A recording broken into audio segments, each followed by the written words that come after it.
Hello, on est de retour aujourd'hui pour parler sujet plantes.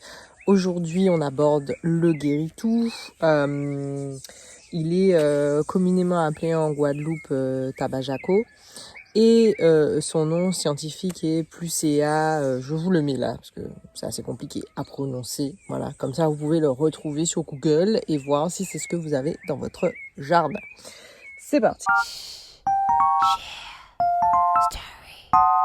Alors déjà, comment on fait pour reconnaître le guéritou? Donc le guéritou, en fait, il a une particularité, c'est qu'on va prendre une feuille, non, celle-là, hop, vous voyez, il y a des petits boutons en fait dessus. Donc ça, c'est quelque chose qui est une particularité de cette plante. Il n'est pas malade, ce ne sont pas des insectes, ce ne sont pas des parasites, c'est la façon dont il est en fait. Ne vous inquiétez pas, par exemple, si votre guéritou n'a pas de petits boutons, ça peut arriver sur les jeunes plants en fait qu'il n'y ait pas de boutons sur les feuilles. Mais ça, c'est un indice en fait pour reconnaître le guéritou dans le jardin. La deuxième façon de le reconnaître en fait, c'est à l'odeur. Ça a une odeur un peu proche du patchouli, assez terreuse, et aussi au niveau du toucher. Donc vous voyez ici, c'est assez épais, ça fait un peu une espèce de velours en fait. Ouais, voilà, un toucher velouté, on va dire. Voilà, donc c'est assez agréable au toucher et ça fait des petits bourgeons comme ça sur le dessus. Donc en général, ça fait deux grosses feuilles, deux moyennes feuilles et des petites feuilles sur l'intérieur.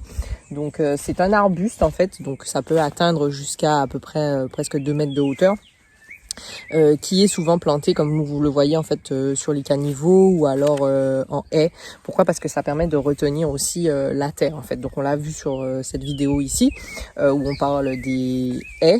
Le guéritou fait partie des haies que vous pouvez ajouter à votre jardin créole. En plus de ça, en fait, quand il est en fleurs, il permet aussi d'attirer les abeilles, tous les pollinisateurs et toutes donc les espèces d'insectes dont on a besoin dans notre jardin. Passons à la partie que tout le monde attend, c'est-à-dire les bienfaits de cette plante.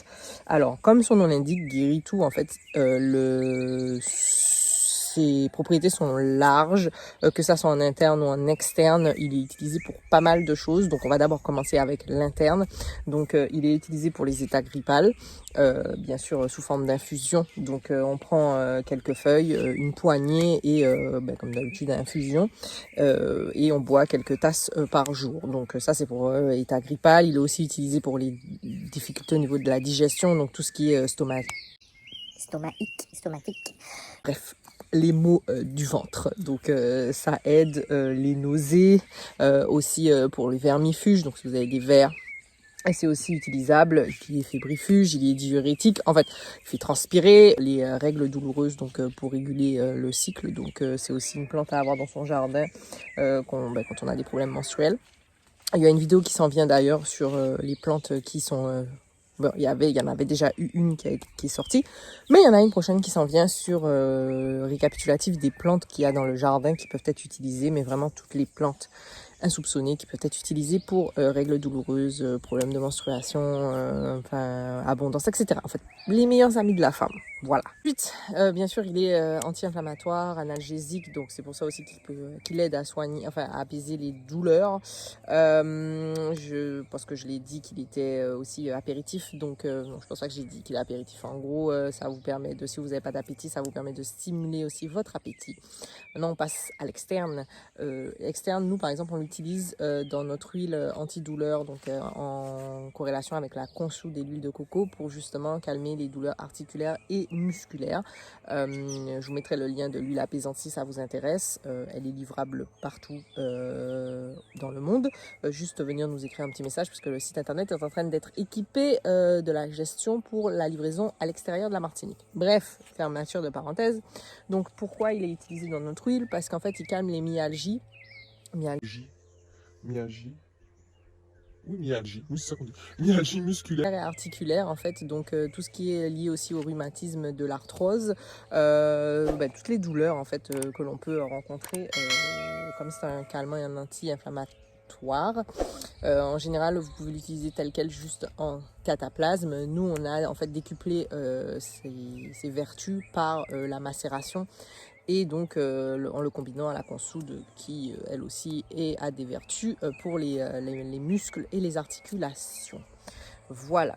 En gros, c'est une super plante qui, elle aussi, est à avoir dans son jardin créole, qui permet de faire que ça soit des tisanes, des macérations ou bien même juste des cataplasmes en externe et qui couvre pas mal de maux en fait. Donc, ça sert à rien d'avoir en fait 100 plantes.